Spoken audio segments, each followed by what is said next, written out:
Happy Monday, Labor Day. Happy day off for a lot of people, happy long weekend.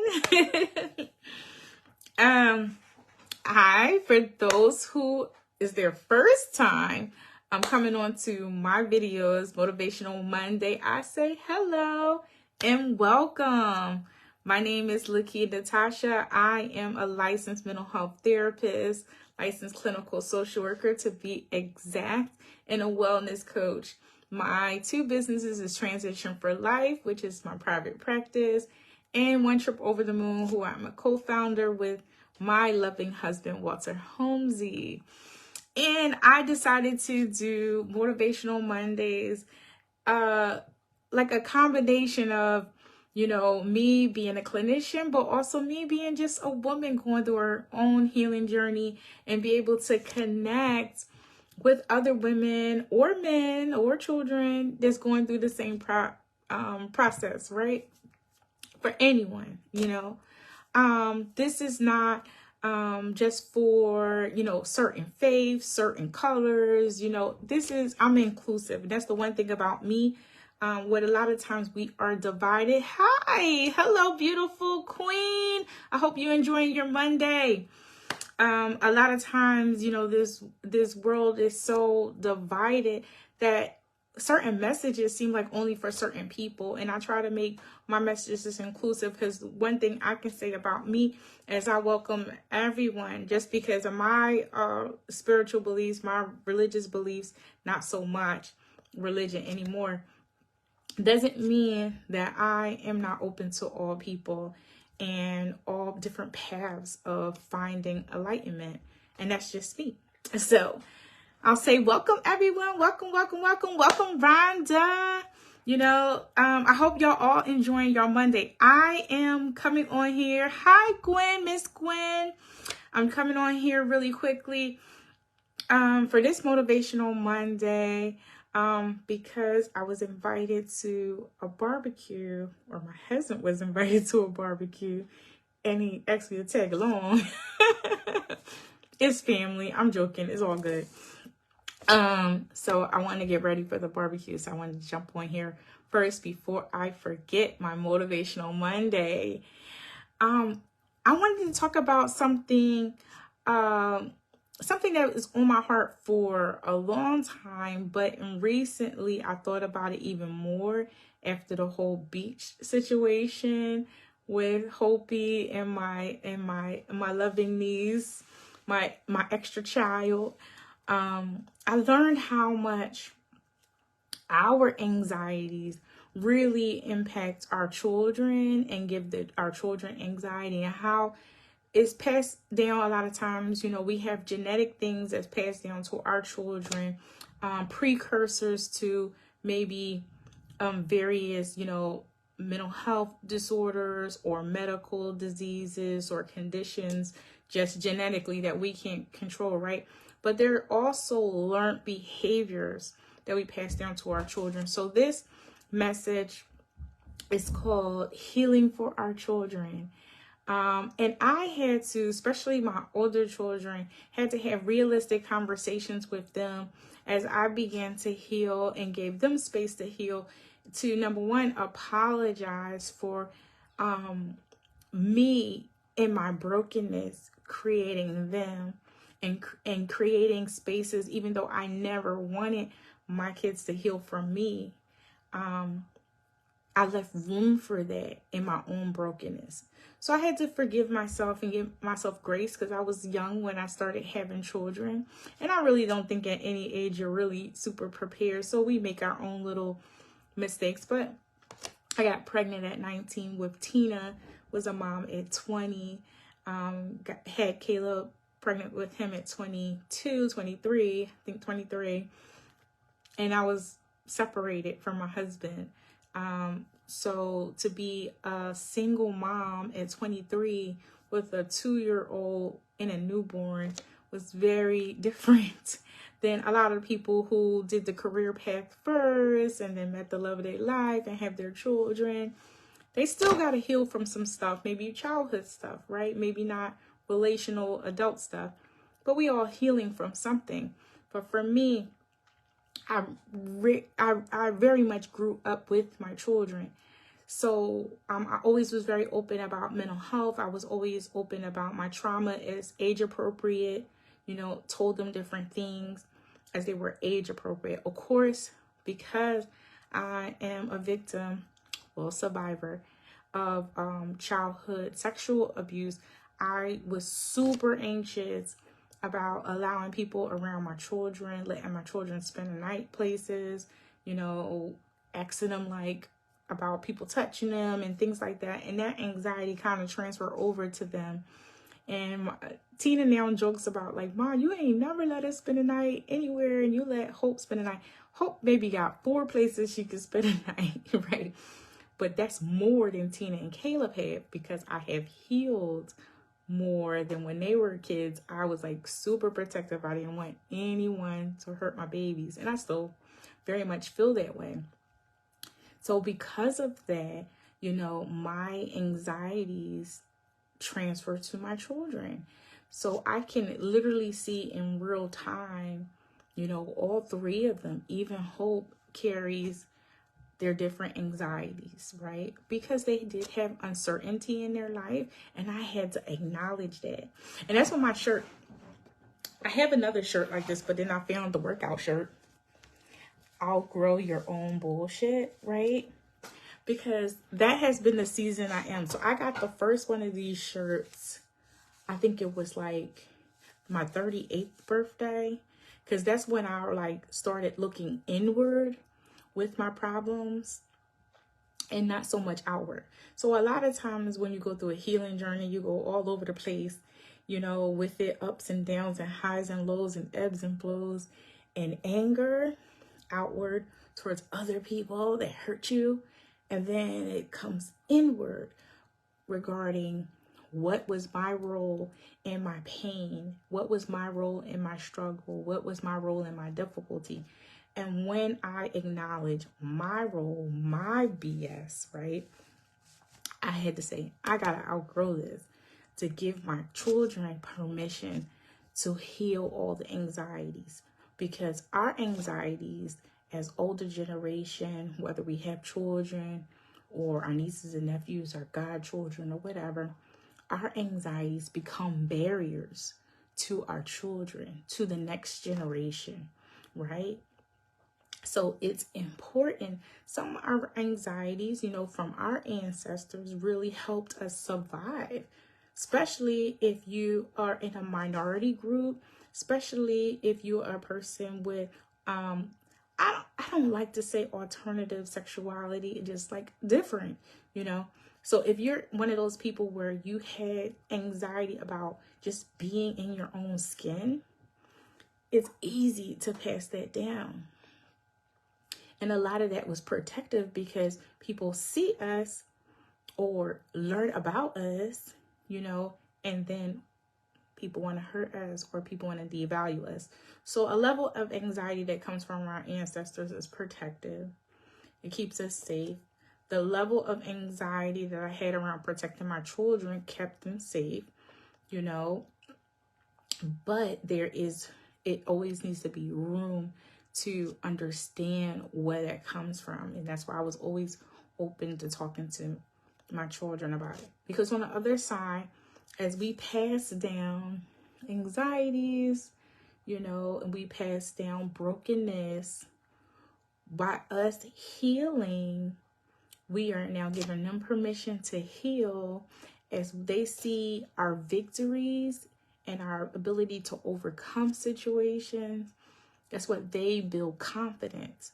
So yes, we can't undo what we did as parents in the past, and that's how a lot of times that we can go back, and even if we don't engage with our parents, or maybe many of you, your parents have passed away, but we can honor them and give them grace and forgiveness because they didn't know, or maybe they knew and didn't know how to start the healing process, or maybe they were so broken they didn't really see how deeply they were scarring their children. But once they know, they got to do better. So if they know, or you told them and they still continue to hurt you, then you need to have a healthy boundary with that and give space. But once you get to a point of saying, you know, I acknowledge my own mess, I'm able to talk about that honestly with my children. I am working on my healing. I am restoring all the broken places. I am loving all the scars on me, and not so much regretting life, because I can't regret my life, because if I regret any part of my life, I'm changing the trajectory of my life. And I love my children. I don't regret being with their dad because I love them, you know. And if I change any parts of that, that might have changed who I am as a woman, you know. So I cannot look back and say, I wish I had. But a lot of the beginning parts of my healing was me beating myself up, saying, I wish I did better for my children. Not recognizing that they're looking at me for strength, and they see me as somebody that they can look up to because I own my shit, right? And I acknowledge the things I've done wrong, and I show them where I could have did things differently. And I'm actively doing things differently. And that is what we need to do as parents. That is the gift that we can give. We can't go back. We can't change our partners. Now, if you're on here and you don't have any children, learn this ahead of time.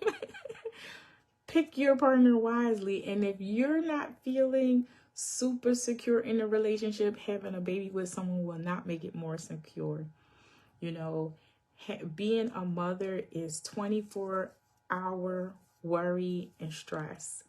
So don't go into it lightly. Babies are only cute for a little while, and then they grow up and they need a lot of things, and it costs a lot.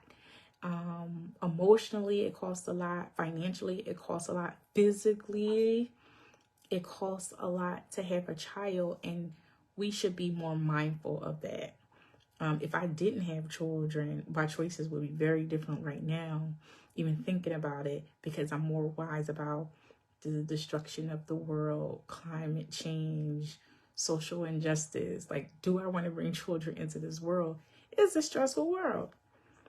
And knowing all of that, you need to be partnered with the right person to guide your children through. So if you do not have children, think wisely before you start the family, and understand that it's many children that need families, that you don't have to birth them. It's many that need homes right now. So that's a aside for that. But healing has a lot of ups and downs. Healing is hurtful at times, as y'all seen on my reels yesterday. That was honest, that was real, that was a real trauma response. I won't say often have, but I do have consistently as I'm going through this healing journey.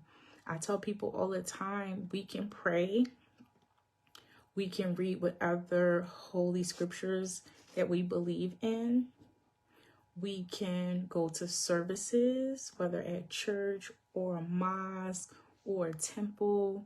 You know, we can meditate, right? We can do all these things and still feel a level of brokenness. And healing can become unbearable without proper support. And I don't care what your education background is, mental health affects us all. And the logic and the education goes out the window when you're triggered with your trauma. So it's important, and that's why I tell everybody, if you're going to do this journey of healing, connect with a therapist. Anyone that says I'm on a healing journey and is not connected to a licensed mental health professional or a counselor, I'm not talking about through your church, unless they are a licensed professional. Very seldom does that happen. But to really be connected to someone that can hold you accountable and understand the steps and the treatment needed to heal whatever disorders that you have. You know, no matter if you're a doctor, no matter if you're a lawyer, no matter if you're a therapist yourself, whether you're a teacher, whether you're a preacher, it does not matter. All of us need a therapist. And it's really hard to show your children healing if you're not willing to invest in healing in yourself. So I say all the time, I have invested in intensive trauma therapy since 2020. I am still with my therapist since 2020 because I met her. I was already pretty much 40 years old. That's almost 40 years of trauma, of depression, of anxiety, of grief, of loss. And yes, I had therapists on and off since about 16 years old. But I never really held myself accountable in the therapy space. I just talked about how people hurt me, right? So let's be honest. I had people hurt me so often. My therapist spaces and sessions was about how people hurt me and how I felt wronged and how I needed to heal from those wrongs and move forward and push past those wrongs, right? But this therapy, I decided to say, hey, it's stuff that I've done wrong.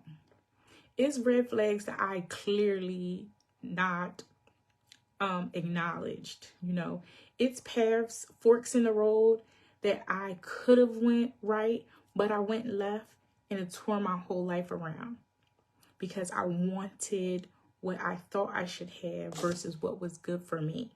And I mean marriage, twice divorce, right?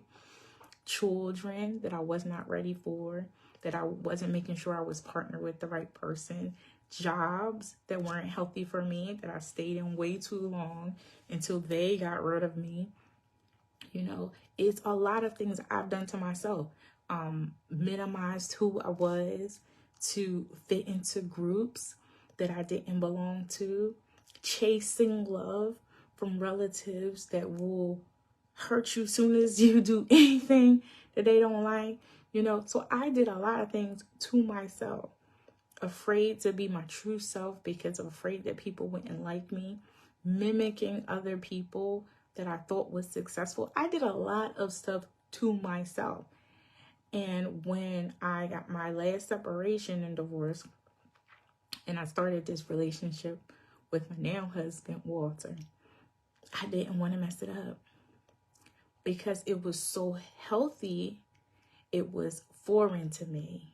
It was so healthy that it was foreign to my children. And we all of us together, all four of us, me and my three children, went through a cycle of disruption because we were not used to any man come into our life and really genuinely caring about us on an individual level. And each one of us responded and reacted very loudly with our behaviors, with our attitudes. It was a lot of crying. It was a lot of acknowledgement with what their dads never did to them and for them. And here's this man, and they were uncertain. Was it true? I was uncertain it was true.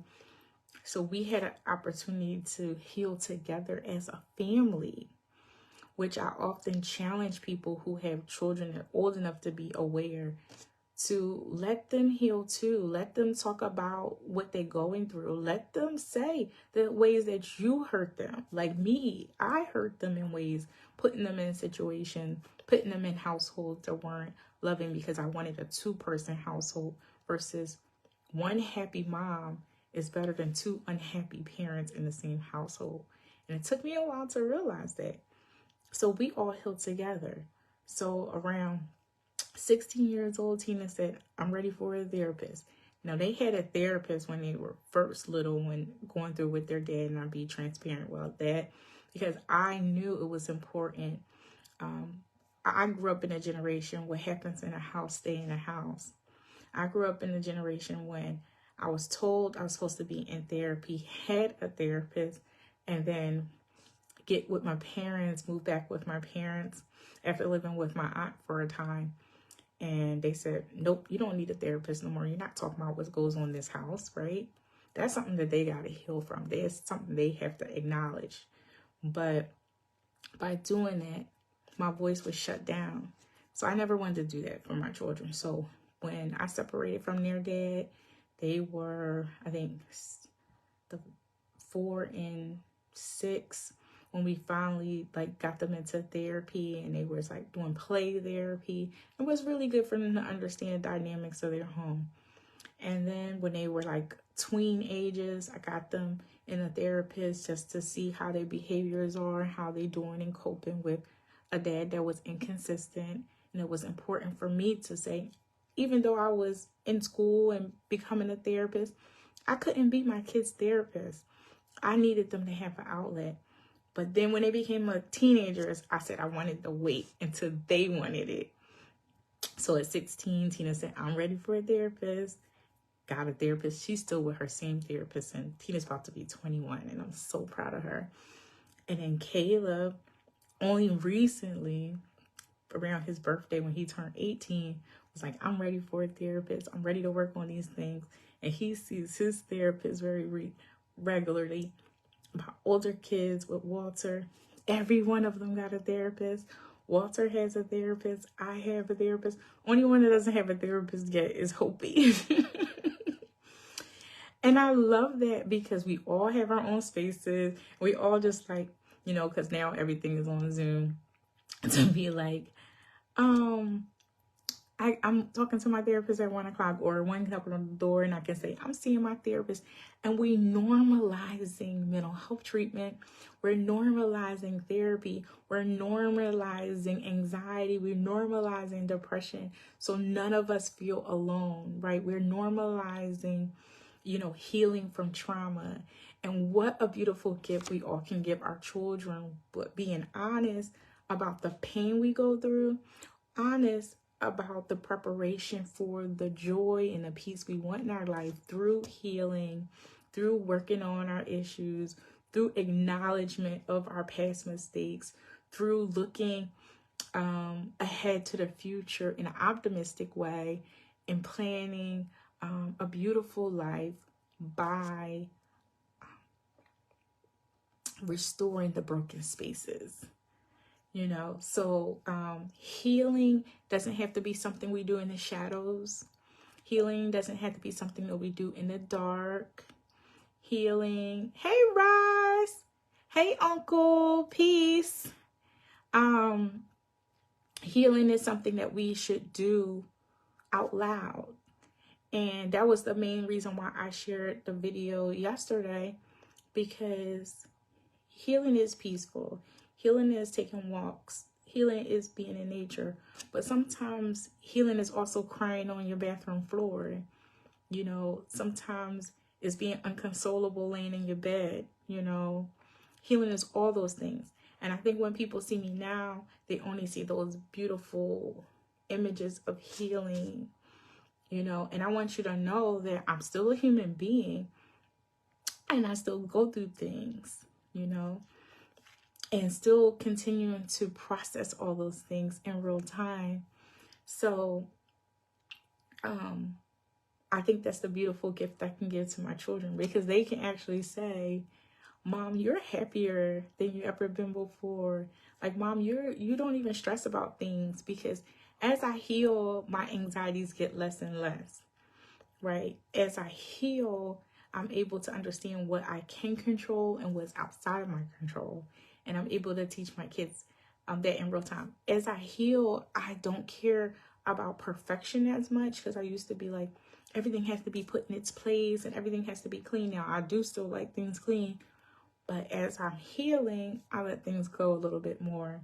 I don't fuss as much about things. I fuss about some things, but I don't fuss as much as I was before, because I was just a hyper, I had a level of hyper vigilance about what it looked like on to the outside. You know, how my house looked like to the outside, how my kids look like on the outside. Was their hair in place? Was their clothes clean? Now, like, Hope you eating something before we leave out. And she got like chocolate or something on her shirt the other day when we going to the movies. Normally, I would say, go ahead and take that off, right? So I acknowledge, like, Hope, you got chocolate on your shirt, you know? She's like, it's okay. And I'm like, it's okay with you. It's okay with me. And we just went. Be honest, if that was Tina and Caleb when they were that age, I couldn't stand for them to be dirty in public because I thought it was reflecting of me. But really, that was my anxiety, trying to project perfection so people didn't see what was really going on with me and that I was really struggling emotionally. So I hope you understand that and kind of get that lesson. Hope he teaches me so much. And I think that age gap, though it stresses me out because I'm like, I was so close to being free. And then here comes this girl and I got 10 more years of her just being in school, for not even saying like if she goes to college or what she wants to do next. Like I got all this time left. And I'm like, ah. But anyway, what I learned, and I'm grateful for the age gap, is I can see the difference between how I raised Tina and Caleb and how I'm raising Hopi. And they see the difference too. And they're like, Mom, yeah, let us get away with that. And I'm like, because your mom is more peaceful now. Mom has less anxiety now. Mom feels safe. That's the big thing. They see me feel safe. And what does it mean to have a safe mom in a safe environment? Mom is way more relaxed. Mom is way more go with the flow. And Hopi teaches me to give each of my children autonomy because I had no choice with her. She claimed her autonomy since day one. She came out the womb. She was going to do what she wanted to do. She's going to go with her own flow. And sometimes I have to, like, with her, take some deep breaths, but it reminds me to be present and it reminds me how healed I am, right? Because I ain't choking her out. But no, I'm all for gentle parenting, so I'm literally joking right now. I never did corporal punishment with my children, like, since, like, I think they were, like, 3 and 5. I used to give them a little pat on the back, never hit them with anything, little pop on the butt when they did little things. And then, I think Tina was 5, Caleb was 3, and she hit Caleb, and I hit her back because she hit Caleb. Hi, hey Kiona, hope you're doing well. And I seen her face, and I recognized instantly that I didn't hit her because she hit her brother. I hit her because they were causing a disturbance, and I already was really stressed out, and stressed out about money, stressed out about their dad, stressed out. And I just didn't need them to misbehave. So I hit her out of frustration. And I recognized that that was a wrong message. And that's the message that I got most of my life, right? That's how most of us in this generation, that's how our parents did. They wanted us to be in line because they had so much stress that they could not have their kids misbehave. So I apologize for Tina. She was 5 years old. Apologize to Tina. And I never hit my children again. And I do not hit my children. And I do not cuss at my children. Never did. Never will. I don't cuss at them at all. And it really cringes me. And I know people who cuss at their children. And it's just like, what are you doing to their psyche? Like, so much stuff they're going to have to heal from. Because I was cussed at and it never made me feel good. So those are things that I would never do. But it's still things that I have done that I had to acknowledge, right? And even if you are a parent who cuss at their children out of frustration, hit their children out of frustration, doesn't mean you have to continue. You can literally acknowledge what you did wrong, acknowledge why you did it, you know, that you didn't know better, that you were frustrated, that you were sad, that you were depressed, that you were broken, and you parent them out of your brokenness, but you're ready to parent them out of their healing. It doesn't matter whether your children is 23 or 3. You can have this conversation with them. You can heal with your children and you can heal for your children. Thank you so much, Rhonda. That means so much to me because you're an amazing mother. You're such an amazing mother to Danny and I. You know, I was always very worried. You remember about having hope. And you gave me so much encouragement, you know, that I could do it. And I'm doing it. I'm surviving. But I think a lot of times when we parent harshly, if we do like, you know, I give my kids the world, but then I cuss them out if they do anything wrong, what does that teach our children? And I see a lot of people parenting that way. And for that, I say definitely do a self-reflection, because I never forgot the things that my parents said to me, good or bad, you know, and you can never forget how your parents made you feel, good or bad. So I'm always very mindful, even when I'm correcting the kids, that I say it in a tone of, you know, constructive criticism and not to demean who they are. I always speak about their behaviors, not who they are as a person. So Caleb, who has autism, he's black or white, right? It's no middle ground. So I have to be very clear, like, you're not a bad person. You just did some bad things. You know, that was me healing myself by telling him that I told myself, you're not a bad person. You did some bad things in your life, but you're not a bad person. And every time I speak life into my children, I'm speaking life into myself. And every time I speak life into myself, I'm also speaking life into my children. And we all can do that. So, thank you all for joining me on Motivational Monday. I said I was going to keep it brief, and I'm going to keep it brief because I need to get showered and dressed for a barbecue. I hope that y'all have an amazing day, even if it's just resting, which is my favorite thing to do, even if it's taking a walk, whether it's enjoying your family, do a barbecue or dinner. Reflect on what we learned today. Healing with our children and healing for our children is important no matter what age your children are. You can always go back and reconcile by your honest communication, by your honest acknowledgement of the ways you went wrong, and your effort to be different in your parenting moving forward. And for all the parents out here doing the hard work of gentle parenting, shout out to you. It is not easy because these 2020 kids are gangsta. But it's all worth it because we are raising a bunch of independent thinkers, determined children that's going to rescue the world. And it's important that they don't think in a box. It's important that they just don't be obedient and just go with the flow, because they're going to have to fight for some things, including their rights, just to be human, to be different, to be special, to be heard, right? So it's important that they have their own mind and their own attitude and their own behaviors. And we do that by healing with them and for them. God bless everyone. Peace.